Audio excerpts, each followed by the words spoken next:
Hey everyone, Rob from Southgate Media Group here. Before we get started with this podcast, we have a quick message. If this is your first time checking out the show, we love that you found us and we really hope you enjoy it. What we have to say is for the subscribers. If you enjoy our shows, would you please donate to help keep these going?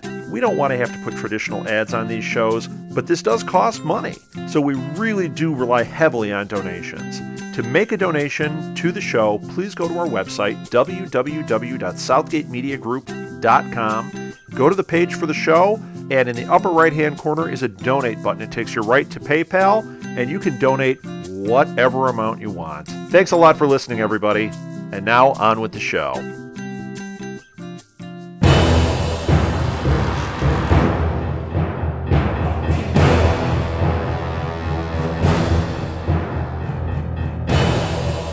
Welcome to Before the Bat, the Gotham podcast. I am your co-host Phil, and with me, as always, is Kelly. Hey. And Tyler couldn't be with us tonight. He had a family emergency, but if you were listening 2 weeks ago, you should be familiar with our guest co-host. No matter how hard they try to forget. Yeah, it's Zach again, everyone. Yeah. Great, everyone. I am the Knight. I am Vengeance. I am Batman. Sorry, everyone. Oh, stop it. All right, let's jump in. What did everyone think of The Mask? It's a great movie. Jim Carrey's best. Oh, you mean this episode of Gotham? Yeah. It was a good. I liked it. Definitely a good. Well, I feel like we should do the Rocky Bullwinkle alternate title thing: The Mask or Gotham Fight Club. It was supposed to be Black Mask, so I don't know why they didn't just call it Black Mask. Maybe they thought it was, kind of obvious. Yeah, but I don't even know if the guy was supposed to be Black Mask's father, because in the comics, Yeah, I was thinking Roman. Yeah, and the guy in the episode was Richard. Yeah. Well, Black Mask does. Roman Sionis does. Well, because isn't Roman? Yeah, because Roman grew up with Bruce Wayne.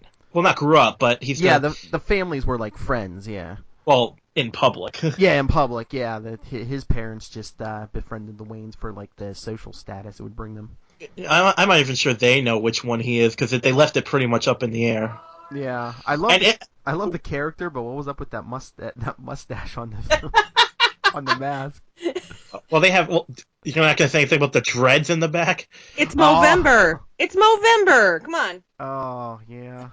Now it's interesting because I don't know if this was on purpose, but in the comics, Black Mask was a horrible businessman. This guy was well, I don't know if this guy was good. He said he didn't call himself a good businessman. He said he was a warrior. So, really, it could be his father. It could be him. It's. I think they left it up, and maybe on purpose. Who knows? Yeah, he was a good businessman. It's just his HR sucked. Right. It was an interesting episode. I liked it because I like the more now that we've kind of moved away from some of the more boring character development issues. Yeah. We're getting into the meat of the show, and that's Nick, I really like what they're doing. Now, I think it's interesting that Riddler and Gordon. I think I could be extemporizing, but I think Enigma likes Gordon, but it's hard to tell. Well, he's looking for approval from him, from Bullock. That's it. Yeah, and it's weird. They get along and stuff. Well, something's gonna happen. That's gonna, He wants everyone's approval, and he wants to show them all, hey, look, guys, I'm the smartest. I'm smarter than you are. I can't wait to see if, I don't know, how much he'll become the Riddler in this show, but it'll be interesting to see, because he's on the side of, they've done this in the comics, he's on the side of Law and Order, so what's going to push him to be the Riddler? Yeah, what's the tipping point? I don't know, get fired or something. And so far, it seems like none of the villains are I really hope they don't do anything I hate stupid villain backstories. I hate when it's like a misunderstanding that leads to them becoming a complete psychopath. You know what I mean? Yeah, but this is only the first season, and now that they've added new episodes, more episodes to this season, I think we're gonna get a lot of like a decent filled out backstories rather than the stupid misunderstanding. Right. Yeah. I don't. So far, that's what I mean. So far, the show has not done that. And I'm really, really happy about that. So, can we talk about the Penguin stealing a brooch? What the hell was that? He stole the hand of the king. That's exactly what it looked like when I saw it. I was like, dog, Game of Thrones, man. I was trying. Yeah, I know. When I keep trying to freeze it and trying to see if it's like anything as a symbol or if it's just a pin. And I can't. I honestly can't tell. It looks like it has almost like a hat pin through it, like a that's what that is, yeah. Kind of, yeah. But that's what it reminded me of, was the Hand of the King, and I tweeted that, and I got a lot of people agreeing with me. Oh yeah, but what I mean is, what, did he just pick someone random just to walk up and say, "Give me that"? Like, what? It seemed like it. Well, yeah, he's rather deranged. He saw something nice and he wanted it. I mean, I am loving this actor. This guy is the Penguin. He inhabits the role so good. He's having so much fun. Oh yeah, he's getting all kinds of on social media, all kinds of. I mean, there's fan pages devoted to this guy. I think he deserves it. Robin Lord Taylor, yeah. Yeah. And should we talk about the scene with him and Fish? I was gonna say he tried to give her the brooch and then he had to re-gift it. At least you didn't have to rewrap it, right? You know, I often wonder, I mean, maybe I'll go back and watch and stuff, but I wonder if, like, her outfits are always so unique. I wonder if any of them are, like, supposed to be subtle references or commentary on the episode or something, you know what I mean? Because they're very, very unique. Yeah.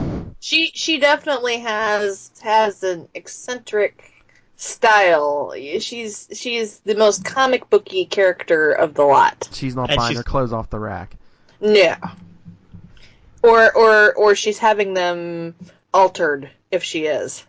You know, I mean, well, you know, rather drastically. You can do quite a bit. You know, you can buy a stock dress off the rack and alter it and make it look completely different. I love this scene when they're talking. It's just so good. It's like she just wants to reach across and kill him, and she knows she can't. And he knows it. He's like, until she stabs him in the hands. Oh, that scene.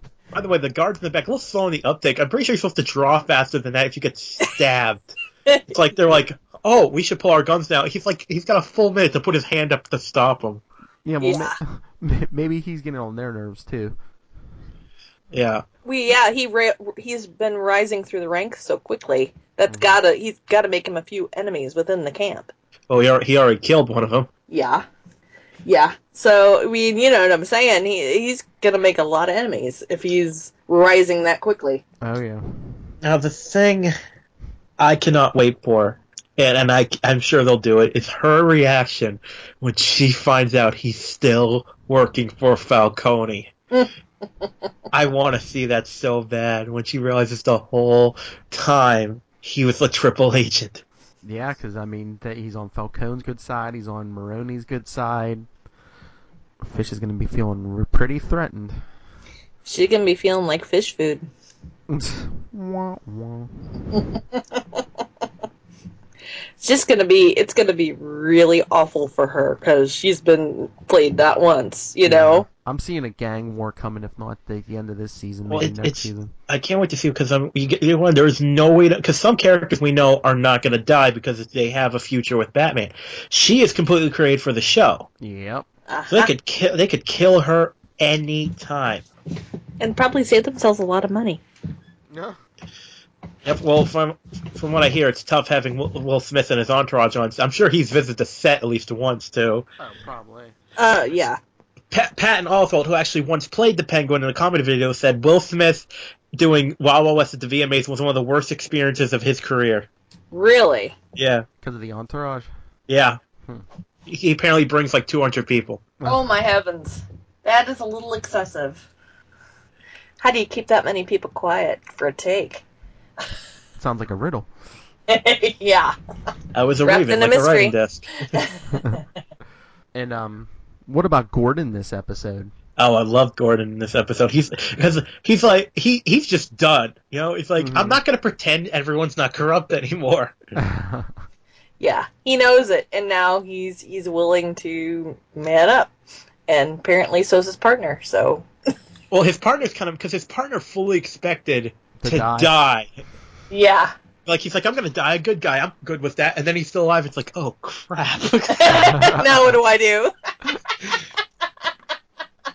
But the one thing I love, especially their like everyone's guilt of how even the captain, everyone. Yeah, she had guilt, but everyone else didn't seem to till. Well, they did. Well, that was their avoidance was their guilt, even though they. But right.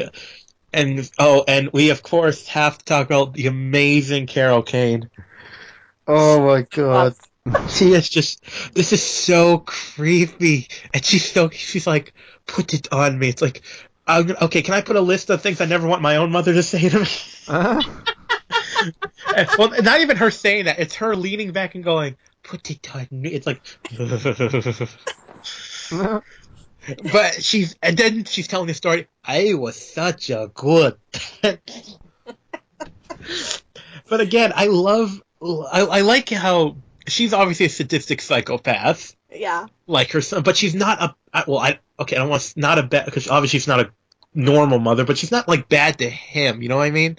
It's so easy they could have made her abusive toward him, and that's why he's crazy. But no, she loves her son, but she's still psycho, so he is too. She's just totally twisted. Yeah. Right. I mean, I love her. I've loved her since The Princess Bride. I mean, I'm not a witch of your life. I'm your wife. Yeah, exactly. And I'm not even sure I want to be back anymore. That's the thing. We haven't even seen her enough on the show to know the extent of her craziness. Yeah, but I don't think she doesn't seem like she's abusive. Like, it's over. Yeah, no. It's very, which could so easily have been, but they didn't do that. She's not abusive to him, but I could see her going after someone else. Well, for going after him, absolutely. I would love to see some flashbacks of when Penguin was little and how his mom was and what made her crazy. Because something had to happen. Or even better, let's have an episode where she goes after one of the monsters or something, you know what I mean? Yeah. Oh, God, her versus Fish. No, wait a minute. We've met Mooney's mother. Let's have her kill Mooney's mother. Oh, Mooney's mother would have to have a walker. She would get away quick enough. I mean, Carol Kane would just... Well, I mean, she poisoned... I could see her poisoning her. So did they... That's what I suspected. Did they actually come out and say that they was didn't Fish's say mother? It. They did on Twitter. Who, the show? Yeah, they did on Twitter. It was real obvious. Yeah, that's what I figured when she was like, "Why'd you lie to that girl?" Yeah. And I think it was implied that she was a working, because she said there was some truth in that. So I think the truth was she was a working girl, but Mooney doesn't care, and that's why she's like the way she is. She is messed up. Just a bit, yeah. Yeah. Duplicitous. Without a doubt. And of course, how about the scene with the sawbones of the underworld? The doctors they visited, pulling a bullet out of a guy, and he asks for morphine. Instead, he gets the Three Stooges anesthetic. Remember that bit? Give him the anesthetic. Boom! Right to the head. Bam! Right in the kisser. Yeah. But it's like, did you see this guy? It's like, no. Oh, we found this. Oh, yeah, that guy. Doc, you're lying to me. Oh, and then he just brings him in. The guy's like, I have a deal with him, and and we get this great line where he's like, "You screw me over." He's like, "Yeah, how does that feel? You like it?" Yeah, I love Donald Logue as Harvey Bullock. Very fun, without a doubt. Now, what do we think of Barbara this episode? Because I don't know. This is no. It's like the whole season. She's like, let me in. He lets her in. I gotta go. I know, and everything that happened last episode was her fault. I mean, he told her to leave town, but she came back and thought she was gonna sweet talk a mob boss in the. Exactly, letting him go. Yeah, right. I mean, this show doesn't seem to do things for no reason, because maybe, and I could see this, like, she's obviously, we know she's a rich socialite, a daughter of someone very well-to-do, so she could have seen Gordon as, like, really the knight saving her from the castle, but now she's seeing what the real world is like, and she can't handle it. Yeah, maybe we'll get flashbacks of them, maybe. I'm sure well, we know she's coming back, but I'm curious to see where they go with that. Mm-hmm. Yeah. She might need some therapy. Hey, maybe they'll bring in Hugo Strange. Oh yeah, because he's the right age. They could I bet they'll have him, because anyone that's a good age to be alive during this and active in this time, they bring in. So easily they're going to bring in Hugo Strange. I have no doubt. Yeah, they're bringing in Leslie Tompkins. Yeah, I knew that. Think of the implications for poor Jim if she's telling all his secrets in therapy. Well, that's what I mean. Hugo Strange would totally use it against him. Exactly. I mean, It could be really great storyline. Yeah, we've seen she can't keep a secret. Oh, God. Exactly. How about when she leaks it to the press that for a few episodes ago? Yeah. Hello. That was brilliant. Yeah, I know. Gordon, it's like, I don't have a big enough target on my chest at work. Yeah. Yeah, that poor guy. She's his own worst enemy. He had to just go for the pretty face, no brain, huh? That's it. Yep. Felicity has it right. About, what? That she told Oliver, anybody with Pear, hey, they'll do anything they want. And that's true. Yeah. At least in his department. She's a pretty face, and he'll do what she says, so. Yeah, how about when she calls him on the phone and he's like, yeah, I'll talk to you. And she's like, yeah, but click. It's like. I know. Oops. Is that part of her problem? Like, she's mad that he wouldn't talk to her? What's like, well, you see, just last episode, you saw what he's all dealing with every day. Yeah, well. I just think it's weird that she left. I understand. Well, I guess like I said, I understand why, but it's just like the timing of when she left. It's maybe she's just still in shock from last week. I just hope they deal with it. I mean, they deal with most things pretty good in the show, so I'm hopeful they'll deal with that all right too. Mm-hmm. All right, and then one of the best parts of this episode. What about the whole Bruce Wayne thing at school? Yes. I want to get into a lot of that. I'd like to. We should probably get in later, but the first part of that, yeah. Oh, right. Like, okay, so he gets bothered by this little emo kid. Like, you think, oh, come on, those were emo bangs. And the kid's like, so dead body. I'm like, who talks like that at the? This is the kid that becomes a. Yeah, I could see people. I wouldn't be surprised if someone online went, oh look, when he punched him, he had red on his lip. That means he's gonna be the Joker. No, it was Tommy Elliott. Know who that is? That's Hush, isn't it? Yep. Yeah. Well, yeah, and he was he was obsessed with death or. He was childhood friends with Bruce Wayne, so I don't know if he's gonna become friends with him. But like, then he saw Bruce's parents get killed, and I don't know if he wanted to be like Bruce, so he like basically sabotaged his parents' car and tried to kill his parents. He ended up killing his father, but his mother lived, and he was all mad that his mother lived. Well, that kind of stings. I mean, if you're gonna do something, do it right, Yeah. Yeah. Well, so that I totally. Well, wasn't that familiar with Hush, so it's not that familiar. I mean, not that surprising that I didn't. But what about Alfred letting him go to the kid's house? And I like that. I like that a lot. Now, if you listen closely, after he's really proud of him, which is weird because he's usually like saying, "Oh, you shouldn't." But if you listen closely, when he says, "What should we get for dinner?" Pizza, excellent. He's talking to him like Alfred would talk to Bruce. Like classic Alfred and Bruce. Excellent choice, sir. I think Alfred's.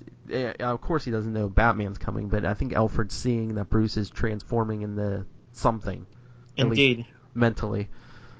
Yeah, I love Alfred, and I love him even more for this week. He just, I mean, okay. Sadly, we don't let boys grow into men anymore. We don't let people be tough. Guys be tough. Nope. We want them to be all touchy-feely, and that kid deserved to have the crap knocked out of him. Oh, yeah. And that Alfred wasn't afraid. I mean, you think about it nowadays, people would be freaked out and, they'd sue me for all I got and yada, yada, yada. And he wasn't worried about that at all. Oh, yeah, especially Bruce Wayne. They'd be trying to sue the crap out of him. Exactly. How about when, he's just like, remember, I let him try to kill you. It's like, okay. Yeah, that was awesome, actually. He wanted him to fear him, because if one kid is afraid of him, the rest of the kids are going to leave him alone. Ah, so Bruce learns the lesson about fear, huh? Uh-huh. Exactly. Make him fear you. Not the Yoda lesson. Batman lesson. Of course, we get the scene with Fish and Liza in the confession. Oh no! In the confessional, that's so funny. I'm curious to see where they're going to go with that, because I wouldn't be surprised if like I hope Falcone recruits her too. Well, I saw a theory online. I think it was Bill Meeks from the Legends of Gotham podcast. He was saying his theory is that maybe Liz is already working for Falcone. I don't know if... I don't know because unless he recruited her and sent her to Fish. Yeah, I can't see that because because by the end of the episode, well, I know we don't see it. That's true. We don't actually see her drug him. Imagine if that's a setup. So maybe. But the information. But I would love. Well, I don't think it's that he sent her to Fish. I don't know about if I go that far, but I could buy that like after she's been in the house, he recruits her and that kind of thing. But I don't know because Penguin obviously is going to figure it out, so maybe they'll go that. I don't know. We'll see where they go with that. Yeah, she might even develop feelings for Falcone, and Fish kind of freaks her out half the time, so maybe she could change sides. Well, Fish is pretty freaky. Oh, you know, it'd be great if he takes Liza on as like a protege because he's impressed with what she could do, and he calls her the daughter he never had, and that right to Fish's face. Because obviously Fish has some sort of father complex with Falcone. That much is obvious. I mean, she hates it's Oedipal, but still it's still there. Yeah, she has issues with a lot of men. Cobblepot, Falcone, Maroney. She likes Butch. We never see for some reason. She likes Harvey. She likes Harvey Bullock. Yeah. When she's not hanging him upside down. Yeah, that's true. I think she acts kind to people's faces when she thinks she can get something out of them. Yeah, when they serve her purpose. Oh, yeah. Sure. And how about when they go to Sionis's office and everyone's got bumps and bruises and like, I think we got the right place. Yeah, I know, real subtle. What I find interesting is it's not just the men. I know. It's like I thought it was just like certain guys. But it's everyone. I know. So are there two divisions, men's and women's? Because it'd be pretty messed up if it was like a man versus a woman. Well, that's what we call a bonus for when if the woman wins, she gets a little extra. Yeah, were they betting on those? Yeah, they were betting on those matches, weren't they? I think it's the people who are betting are the people who have already gone through it. Yeah, everyone else in the office. Yeah. But I like that actor who played Black Mask. Yeah, well, that guy, I know he's a character actor because believe me, you have seen him before. Mm-hmm. He's one of those always he plays a jerk or a scumbag, and he plays it so good. The funny thing is, he plays it so good. I bet in person he's like the nicest guy you have ever met. You know what I mean? Because that's how it always goes. The people who play ditches are actually it's like we mentioned Game of Thrones earlier. It's like Hodor. I was gonna say he must be a nice guy if you get a ton of work. I mean, because if you are a jerk, you're not gonna get a ton of work either. Mm-hmm. That's very true. I don't know. I'm getting a lot of podcasting work, so. Ouch. I'm looking for his bio here to see what all he's I got been it. in. Todd You get it? Stashwick. Stashwick. No, he has been in everything. Trust me. Look up his IMDb. I bet you he's been in almost every. Oh, see, look, he worked at Second City. That's yeah. Man, I should. He was like seriously. Everyone, look up his stuff. He's in freaking everything. The Originals, Teen Wolf, Criminal Minds, Leverage, Warehouse 13, Grey's Anatomy, Phineas and Ferb, Justified, Hawaii Five-0, Franklin and Bash, Burn Notice, CSI in Miami. Boy, that must be awesome if someone asks you for your resume and you could just be like, turn on your TV. What channel? Doesn't matter. Private Practice. Heroes, Lie to Me. Yeah. Wow. Curb Your Enthusiasm, Terminator, The Sarah Chronicles, The Mentalist. He played Dracula in an episode of Supernatural. Psych. Technically, he was a shape changer, but he still was Dracula. That's pretty cool. Boston Legal, Star Trek Enterprise, Monk, episodes of the Drew Carey Show, The Rundown. Malcolm in the Middle, Law and Order, Criminal Intent. It just goes on Dharma and on. Grey, Dark Angel, Buffy. Diagnosis Murder, Angel, yeah. Spin City, Law and Order. Jeez, we could just do a whole podcast just of his credits. We really you could. Warehouse 13. Yeah, that's my daughter's favorite. We should have her listen to the Warehouse, what do we call Endless Wonder, the Warehouse 13 podcast. Short-lived, but it was still awesome. She adored that show. She was very sad to see it go. Oh, we all were. Yeah. And I like when he comes out of the school and he's like, "Don't tell the school." Now, when he said "not bloody likely," I thought he meant he's gonna tell the school, but no, he meant he's gonna take care of it himself. Yeah. Yeah. Don't worry about me telling. Did anyone else love the interrogation with the guy that lost his thumb? Yeah. Like, I like your style. Oh, self-defense. I'm telling. I knew it was self-defense. The interrogation scenes with Donald Logue are phenomenal. And how about Enigma in the morgue? Yes, I actually mentioned that in the Flash Power when he goes, and I had a cranberry muffin that I did not finish. Enigma freaks me out. I'd love to hear his autopsy notes sometime. If he was actually allowed to do an autopsy, his autopsy notes would be hilarious. Yeah, I was gonna say that wasn't even his job, and he was still playing with the dead body. Yeah, of course. And I could see Enigma doing a Riddler with an obvious answer. What do these things have in common? That's right, nothing. It's like, you jerk. Yeah.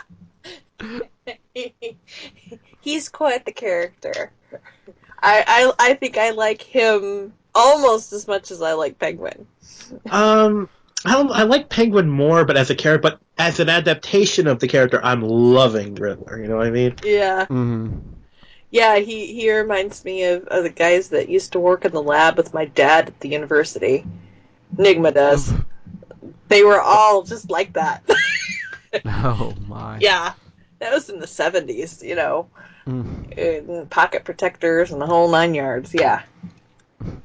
And I know they said we're getting Scarecrow. I think he said it might be younger, closer to Bruce Wayne's age.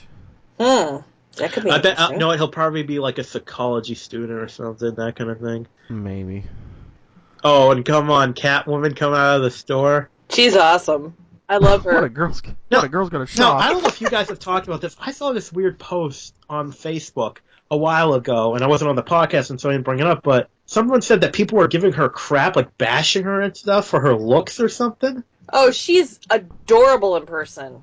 Uh-huh. She's blind in one eye. No. She's legally blind in one eye. I looked it up. That's amazing. She is... Seeing her in person, she is just a spitfire. She's got so much personality, and that translates to the screen. I mean, I gotta look this. Her like heritage is amazing. The mix of what she is. Huh. Like seriously, it's like this really. I think she's on modeling too, but I mean, like I think I read that people were complaining about her. It's like, it's how stupid people can be. Yeah, that's really crazy.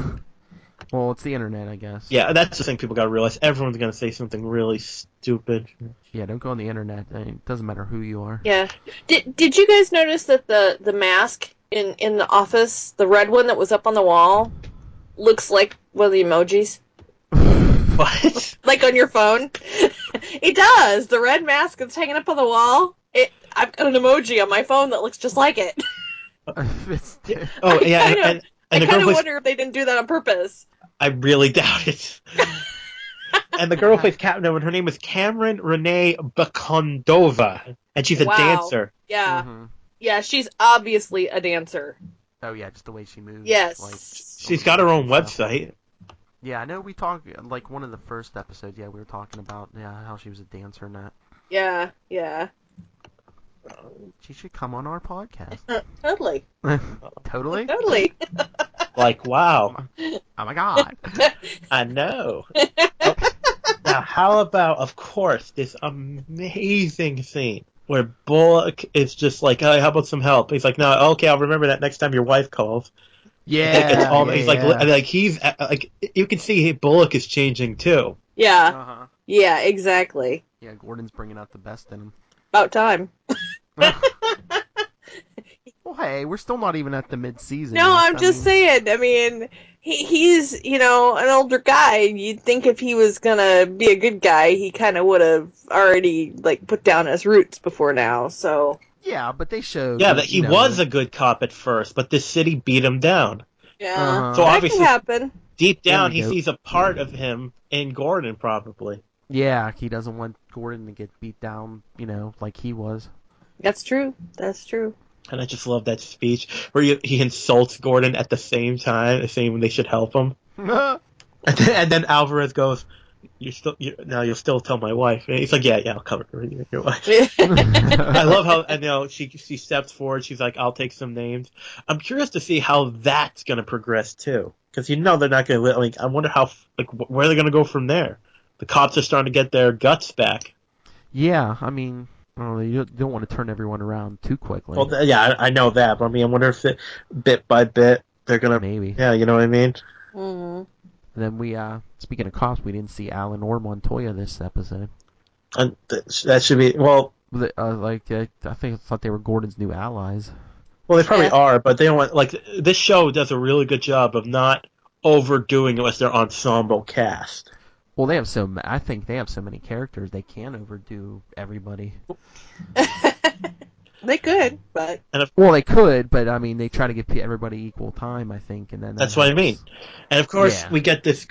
I love this part. It's just so funny when, Gordon is he gets knocked out by Sionis, and he wakes up in the Fight Club thing, and he goes, listen, I'm a cop. You haven't broken any laws yet. You can still get out of this. And you can tell they might listen. And then Sionis says... $1 million to whoever kills him or something. I'm thinking death by swing line. Gordon's like, oh crap. And Gordon knows there's no stopping him after that. Yeah, I ain't talking to anybody out of $1 million. I kept thinking I was watching Office Space. The watching for the red stapler, to bash him in the head. Gonna burn down the building. I love that movie. I did find the tweet, by the way, it was actually from the show's account, said, yes, that is who you think it is, for it being Fish's mom. So yeah, that's what I figured, that they were kind of inferring it and without actually coming out and saying it. Yep, they did say it on Twitter. Well, she sings that with the woman singing that bad, she's got to be some connection. She got to be a relative. Nepotism. But I wonder if Cobblepot's gonna find out about Fish's mother. That's what. No, I think his mom's gonna kill him. Oh, one of them is gonna kill the other one's mom, and then the other one's gonna retaliate. I really think so. There's gonna be mothers dropping all over Gotham. I know Fish's hubris is gonna be the end of her. Yeah. Fish is gonna fry herself. She's really. Fish fry. Yes. Fish fry. I think they're really gonna stick it to Fish. Oh, that one was a groaner. Well, she's not doing too good in Gotham. You could almost say she's a fish out of water. Yes. Oh. Feels like Tyler's here with us in spirit. We're not shooting fish in a barrel yet. Let me tell you something. Do a podcast with Frank, who I did the Dracula podcast with. You'll meet the king of the puns. Wait! In honor of Tyler, did anyone get cobblepotted this episode? Yeah. What was his name? Murphy? Something like that. The guy he strung up. Oh yeah. He said make sure they don't find the body. We're at peace after all. Yeah, Gotham's got a thing about stringing guys up upside down, hanging them like meat. Yeah, or stringing nuns across the street. Yeah, well, hey. But they've strung guys up 2 or 3 times and hung them upside down. Now. Oh yeah, the pilot episode, Gordon and Bullock. Right, that's what I mean. That's what I mean. Gotham's got a thing about that. Yeah, but there you go, Tyler. We missed you. Someone was cobblepotted this episode. Oh, jeez. But one thing I think the end of this episode was fantastic with Alfred and Bruce. Yes. Because I think it's particularly relevant here because everyone's becoming who they are in the Gotham universe, and Alfred is becoming Alfred because he was just a butler before. Now he's like a dad, a father figure. And like I said a million times, this is one aspect of Batman's life we've never really gone into. I mean, it's been talked about, of course, but we've never really seen it. To be honest, I never realized it before, but when you can actually make a comparison from Batman to Jesus. Go on. Yes, I wanted to allow the stunned silence to build. But in the Bible, Jesus is a child, and he's told he's going to be the Son of God, and then we don't see him again until he's 30. It's the same thing with Batman. His parents die. We don't see him while he becomes who he's supposed to be, and then he comes back already. But Jesus' parents didn't die. It's not an But I get it. Yeah. God, I get it. That was such a good moment. You just ruined it. I totally did. Yeah. God. But yeah, we miss so much. They've never done it, ever. Well, I think it's interesting, too, how, I mean, you talk about how that Alfred is becoming a father figure to him. I think so is Gordon. Of course. You know, it's going to be interesting to see who they put in his life and who, you know, ends up sticking around and helping, who ends up... We're getting Leslie Tompkins. We're probably going to get Lucius Fox. Yeah, that would be great. Probably eventually, yeah. I like Lucius. But I mean, Gordon's the ultimate role model for Bruce. I mean, you know, this guy who believes in law and order, and he's willing to stick up for his beliefs no matter what. But Bruce isn't willing to do it in the system. There's got to be something. I mean, obviously, well, besides his parents' death, but there's got to be something else that pushes him to stay outside the system. Well, I think in Bruce's mind, I mean, Gordon works, but the system itself is flawed. Right. So rather than go into a flawed system, he goes and builds his own system. And well, I think it's particularly worthy of note. Is right the scene where he asks. I mean, Alfred is the first person to train Batman. I'm like, genius. Now I wonder how much of Alfred's like, because of course a lot of us, anyone who knows that Alfred was a battlefield medic. Mm-hmm. So I wonder if they're going to go that direction. Well, that would make sense. In a way. They could, yeah. I mean, in certain versions, they've even gone with, like, he was, like, more like a secret agent, even. Like MI6. Yeah. Well, but there's a moment where he's like, there's something, and it's got to be on purpose, but there's something different in the way Alfred and Bruce were talking in the scene than any time they've ever talked in the show. There's just something in the tone, the way they were saying it, and I think that's relevant. Yeah, I think it's just because Bruce is changing also. Exactly. And you gotta love Alfred, you know, and you remember that I let him try. You know, that I let him try to kill you. That's pretty awesome. And Alfred is, I mean, even you think about it in how many iterations that we've seen of Batman, you know, starting when I was a kid watching campy Batman in the 70s. You know, Alfred was just kind of the yes or no sir, you know. Yeah, Alfred was nothing in that show. And then, you know, you move on to later and cartoon. Through the movies and, you know, and he gets to be more than that. But this is a big leap. Yeah, well, I think Alfred had to become more because it's like, well, what happened to Bruce after his parents died? I mean, right. It's always been so. It's never exactly clear. Of course, did Bruce still go to college? Did he still leave? Did he go to high school? Like, what did he do? And that's what this show is exploring, and that's why it will work. You see, when I first heard about this, when I heard it was going to be Gotham PD, I'm like, oh, God, this is going to suck. Because I thought it was going to be like Gotham PD trying to deal with Batman's villains without Batman. Like the Birds of Prey or Catwoman syndrome. Try to make a Batman movie without Batman. This is not a Batman thing without Batman. It's a beginning. It's an evolving, and it works. Oh yeah, because it's a story that's never been told. Exactly. Yeah, not in detail. Right. Well, and you know the origin stories have been so rushed, and a lot of them we've never even seen the origin stories on screen. So yeah, it's going to be good. And since you know I've been away from comics for so long. At least Batman comics, so it's good for me because I've seen all the movies, obviously, but there's so much that I've missed, and this is going to bring people back to Batman, even though he's the hugest character out there. But you know, it's going to bring more people because they're going to become interested in those origin stories. Yeah, have you watched Mask of the Phantasm yet? Not yet, but I have it on order.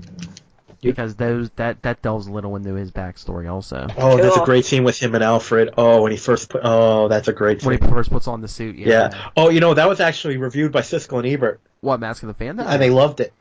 Oh, how could they not? That's a great movie. Yep, I finally broke down and bought it on Amazon. So yeah, you'll enjoy it. It's great. No, you watch the show, the cartoon, of course, Kelly, right? No. I know. I'm catching up. I'm telling you. Yeah, you gotta get the DVDs. I think there's like 4 seasons of that. Yeah. That is.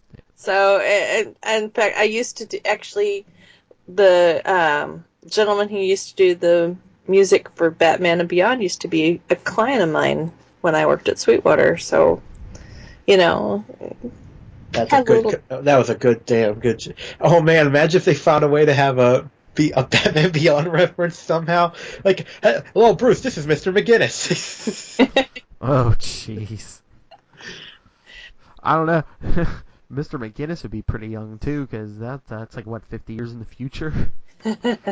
Whoa. 50 years after Batman. So. Yeah. No, do like an Eddie Thawne thing. It's his grandfather's.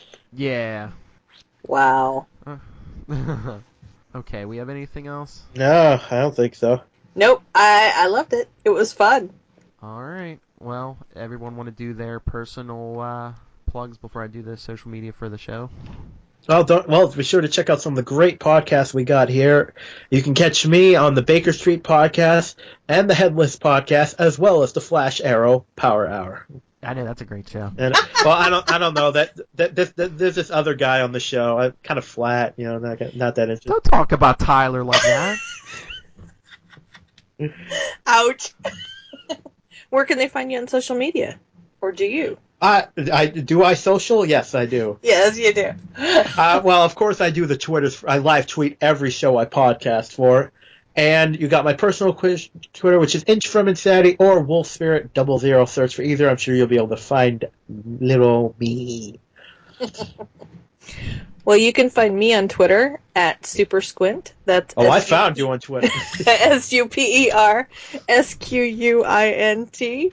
You can also find me there on Tumblr, and you can read my reviews of The Flash on voiceoftv.com. And you can listen to me on Flashpoint and also on Queen Consolidated. And the Before the Bat boudoir photos will be available soon enough.